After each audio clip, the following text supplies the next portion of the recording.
नून के बेशतर रहनुमा कबल अज वक्त इंतखाबात की तायद करते दिखाई दे रहे हैं और बरतानवी नशियाती इदारे BBC को इंटरव्यू देते हुए वफाकी वजीर दिफा ख्वाजा आसिफ ने इस हद तक कह दिया कि मुमकिन है कि चीफ अवामी स्टाफ की तैनाती से कबल ही इंतखाबात करवा दिए जाएं। नहीं हो सकता उस अपॉइंटमेंट से पहले हम इलेक्शन करा दें। ये आपके प्लान का हिस्सा है? पॉसिबिलिटी तो है ना, नवंबर से पहले। नहीं, नवंबर से पहले हो सकते हैं, तो फिर क्या होगा।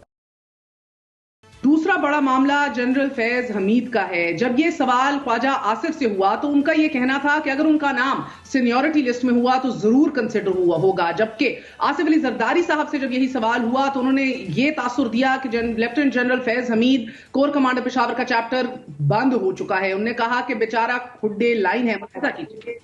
फैज हमीद तो बेचारा खुदी लाइन है। मुझे देखिए, अगर उनका सीनियरिटी की लिस्ट में जो उस वक्त नवंबर में उनका नाम हुआ तो बिल्कुल वो कंसीडर किया जाएगा।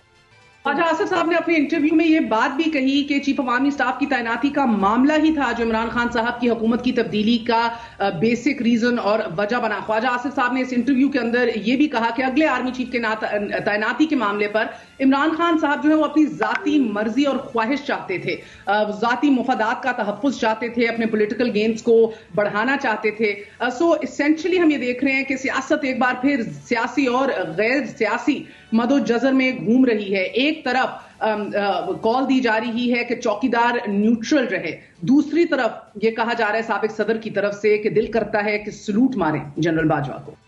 अगर फौज पॉलिटिकल होती है तो मुझे बाजवा को सलूट करना चाहिए या उसको लड़ना चाहिए। इस वक्त इंतखाबात का मामला अगर इस तौसी या एक्सटेंशन से तैनाती से जुड़ा है तो यकीन मानिए कि एक बार फिर मियां मोहम्मद नवाज शरीफ साबिक वजीर आजम पाकिस्तान के लिए एक बड़ी आजमाइश साबित होगा। बात करते हैं साबिक वफाकी वजीर इत्तलात फवाद चौधरी साहब से। फवाद चौधरी साहब, बहुत बहुत शुक्रिया साथ देने का। फरमाइएगा कि कल ख्वाजा आसिफ साहब ने दो टोक ये इंकशाफ किया है कि इमरान खान साहब की हुकूमत जाने की सबसे बड़ी वजह ये थी कि वो चीफ ऑफ आर्मी स्टाफ की तैनाती के हवाले से अपनी मनमर्जी करना चाहते थे, अपने तहफ़्फ़ुज़ पॉलिटिकल सियासी अज़ाइम को तहफ़्फ़ुज़ फराहम करना चाहते थे। ख्वाजा आसिफ साहब ने यही मंजन बेचा है ये सारा मामला के दौरान, बार बार कि यही होगा और वो करेंगे और ये करेंगे।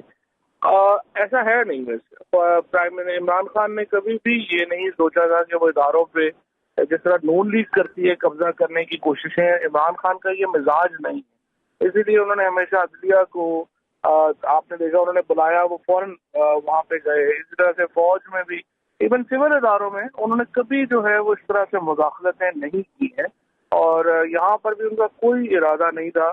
जिस तरीके से ख्वाजा आसिफ ने ये चूरन बेचा अपना, उनका पिक किया अनफॉर्चुनेटली, लेकिन ऐसा हकीकत नहीं।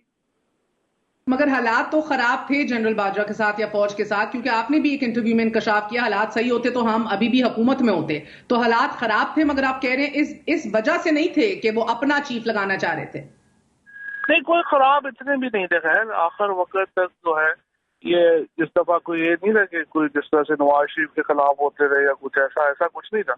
उनका हमेशा बड़ा एहतराम का ताल्लुक जो है वो रहा और उसमें कोई दो राय नहीं है। अच्छा, दो बातें समझा दीजिएगा। एक तो बिकॉज इसी बात की बात करते हुए आगे बढ़ा लें, एक तो जनरल फैज के मामले के ऊपर भी हमें हुकूमत में दो बड़ी सियासी जमातों में एक राय डिवाइडेड नजर आ रही है। वजीर दिफा कहते हैं उनका नाम सीनियरिटी लिस्ट में हुआ तो जरूर कंसिडर होगा नए चीफ की तैनाती के लिए, जबकि आज साबिक सदर आसिफ अली जरदारी साहब ने कोर्ट एंड कोर्ट कहा बेचारा खुड्डे लाइन है। देखिए, ये दोनों ना जरदारी ख्वाजा आसिफ बड़े छोटे लोग हैं। ये तो बदकिस्मती है, इन लोगों को इतनी बड़ी जगह मिल गई, हादसों में मिल गई। ये जरदारी साहब ने कहाँ होना था अगर इनकी बेनजीर से शादी ना होती है तो बेम्बिनो सिनेमा में बाहर टिकट विकट बेच रहे होते। अब जब ये बन गए हैं तो बदकिस्मती ये है कि ये बड़े नहीं हुए। जब छोटे लोगों को कई दफा होता है कि बड़ी कुर्सियां मिल जाए वो बड़े हो जाते हैं, बट ये अनफॉर्चुनेटली वो बड़े नहीं हो पाए, ये वहीं रुक गए हैं। अब एक सिटिंग को कमांडर के बारे में इस तरह की बात करना, फिर इनको वापस जब आता है जवाब आता है उस वक्त इनकी चीखें निकल जाती हैं, फिर इनकी रोने की, इनकी दुआइयां सुने हमारे साथ क्या हो गया, ये हो गया, वो हो गया।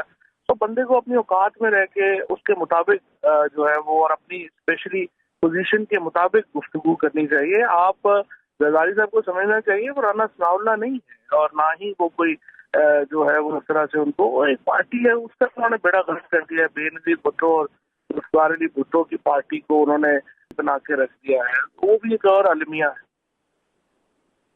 فواد چودھری صاحب، یہ بڑی انٹرسٹنگ صورتحال ہے. کیا لنڈن میں جو میٹنگ ہو رہی ہے آج بھی ہوئی اور بڑی اہم میٹنگ ہے، چند رہنما تو ادھر پیر تک رکیں گے، تو تبادلہ خیال جو ہے وہ برقرار رہے گا، نواز شریف صاحب سے بات کرتے رہیں گے، مگر آپ کو لگ رہا ہے یہ فقط صرف معاشی صورتحال کی وجہ سے ہے؟ الیکشنز کب کال کرنے ہیں اس پہ کلیئرٹی کے لیے ہے، یا معاملہ کہیں نومبر کے حوالے سے بھی ہے؟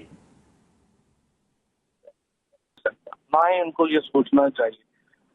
اس وجہ دو بڑے مسئلے جو ہیں وہ یہ ہے کہ پہلی بات تو یہ ہے کہ مجھے آپ بتائیے کہ یہ حکومت اور آپ کسی انڈیپینڈنٹ آپ ہمارے حماد اظہر یاسر صاحب یا شوکت ترین وغیرہ کے جو انالیسز ہے اس پہ نہ جائیے مکمل کا. آپ انڈیپینڈنٹ اکانومسٹ بلائے اور ان سے پوچھیں کہ یہ ملک 7 مہینے یہ سیاسی بحران جو ہے وہ سہ سکتا ہے معاشی طور کے اوپر. میری رائے میں ممکن نہیں ہوگا. اور اگر ہم نے اپنی جو اس کو سیاست جو ہے اس کو اپنے کو ٹھیک نہیں کیا تو اس کے نتیجے میں ہمارا ملک میں بالکل سری لنکا سے اپنے آپ کو کمپیریزن کرنا غلط نہیں رہے گا، جو ہم ظاہر نہیں کہے گا. فواد چودھری صاحب، یہی بات لنڈن کی کل کی اہم میٹنگ کے اندر ضرور کہی گئی ہے کہ سری لنکا سے بھی بدتر حالات ہیں. 3 مہینے میں اگر یہی سبسڈیز دیتے رہے فیول کے اوپر اور انرجی کے بجلی کے اوپر تو ڈیفالٹ کر جائیں گے. مگر سر دیٹس ناٹ دی ایشو. مجھے یہ نہیں سمجھ آتی کہ آپ کیوں کہتے ہیں کہ یہ سیٹ اپ نئے چیف کی تقرری نہیں کر سکتا؟ کیوں نہیں کر سکتا؟ دیکھیں نا، یہ ایک متنازع سیٹ اپ ہے. اس کے اوپر جو الزام ہے اور کافی اس کی ایویڈنس موجود ہے کہ یہ بیرون ملک سے پاکستان کے اوپر ایک سازش کے تحت یہ پھر لگا ہے. آپ کا خیال اس سیٹ اپ کے ساتھ سارے ادارے کھڑے ہیں، عدالتیں موجود ہیں اس ملک میں، it's not a banana republic. آپ کے فوجی ادارے کھڑے ہیں، آپ کی پوری بین الاقوامی انٹرنیشنل کمیونٹی ان کو مبارکبادیں دے چکی ہے. متنازع تو آپ کے لیے ہے نا؟ نہیں، متنازع یہ پاکستان کی عوام کے لیے ہے، اور پاکستان کی عوام ہر جگہ یہ سمجھتے ہیں کہ یہ ایک امریکی سازش کے نتیجے میں یہ حکومت امپوز ہوئی ہے.